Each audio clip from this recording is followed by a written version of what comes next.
Nasa bandang kaliwa yung sarhento. Nasa kanan naman yung tala. Ayun! Grabe naman yun mga kabok. Nagdiinan sila. Sino kaya mas maganda patama? Yon mga kabok, welcome back sa atin.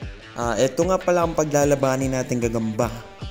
Ayan, isang sarhento na nasa bandang kanan laban sa talaan na nasa bandang kaliwa.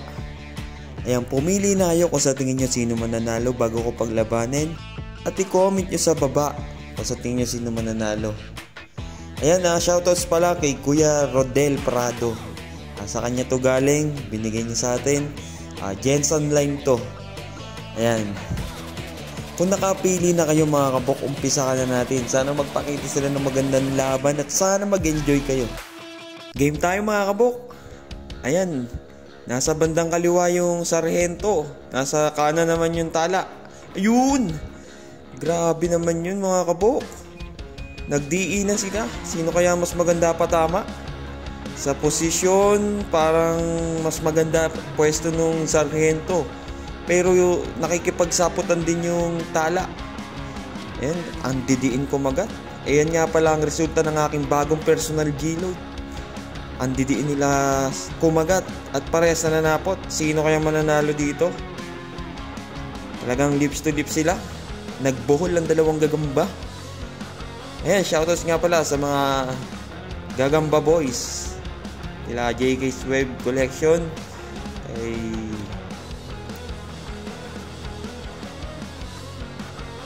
kwentong gagamba.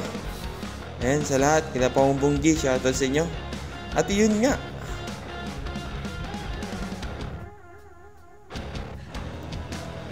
nalaglag ang sarhento. Nananatiling nasa ibabaw ang tala. Ayan, no cut video tayo ha, dire-diretso yan. Mag-isa lang tayo naggagawa ng video na to. Tayo nagsasamba sa stick. Tayo din yun, nagbibideo mismo ng laban. Kaya mga ka-G, matindi ang tama ng sarhento. Talagang kumatas. Talagang katas-katas siya. At mukhang hindi na siya makasampa sa stick. Ayan, pero gumagalaw pa rin. Tingnan natin kung maglalaban pa to. Ayan, sumuka. Sumuka yung sarhento. Pero ang ganda nung patama niya kanina eh. Diba, kitang-kita naman sa ulo yung tama ng tala. Nasubo din kasi eh. Pasensya na kayo, medyo hindi maganda yung bitaw natin mga kabok. Gawa ng mag-isa lang kasi ako dito. Ayan mga kabok. Mukhang hindi na daw maglalaban. Pero subukan natin. Ayan, lumalakad pa naman parehas. No cut video tayo, no cut video. Dire-diretso lang yan. Ayan, nakakalakad pa yung sarhento. Maglalaban pa siguro to. Ayan, hindi naman pumutok yung tama eh. Talagang napinsala lang sila parehas. Gawa ng talagang nagpigaan sila. Ayan, shoutouts ulit kay Kuya Rodel. Ayan, tropa natin yan sa gagambahan. Ayan, manlalaban. Shoutouts sa iyo Kuya Rodel. Sana mapanood mo yung video na to. Ayan na. Halos wala nang paggalaw yung sarhento. Ayan na. Naku, mukhang bibilutan na lang to. Ayan na nga. Ayan, nalaglag. Mga kabok, consider ko na panalo dito yung tala. Mabibilutan lang to. Hindi ko na ipipilit. Panoorin natin yung replay mga kabok. Ayan. Ayun o, ang ganda ng patama ng sarhento. Yun o, baon nga yun eh. Ayun o, baon sa tala. Pero may bawi pala yung tala. Ayan o. Kitang-kita naman sa video. May bawi yung tala. Maganda din yung tama ng tala sa sarhento.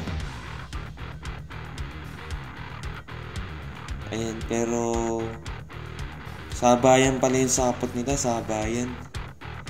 Ang laban na lang dito sa gantong klaseng laban, yung patibayan na lang talaga kung sino yung kayang uminda ng ganung tama. Kasi parehas ang diin ng kagat Ayun. Pero dahil nga may bawi din yung tala nakapwesto din ng maganda pala. Ayun nagpapakawala siya ng sapot. Although nagpapakawala din yung isa. Pero sa anggulo ng video na to, kitang-kita mo yung tala.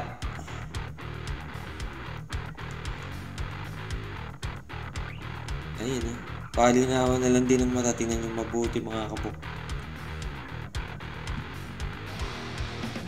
Ayun nakatama din pala sa ulo yung tala. At ayun na, parang iniinda na dito ng sarhento. Ayun na, parang pumipiglas na lang yung sarhento. Habang yung tala patuloy pa rin sumasapot. Doon pala lumamang yung tala.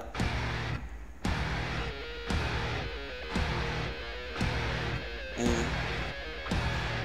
Nung time na yan, nag-i-inject na siya ng ano niya dyan, ng venom niya. May venom din kasi yung mga ganyang panlaban. Pero yung venom nila sa mga kapwa lang din nila gagamba, sa mga insekto. Hindi naman nakakaano sa tao. Ayun lang mga kabok. Kita na dyan bumitaw na yung sarhento. Yun lang, maraming salamat. Ingat kayo palagi. Sana nag-enjoy kayo sa laban na to. Abangan nyo pa yung iba.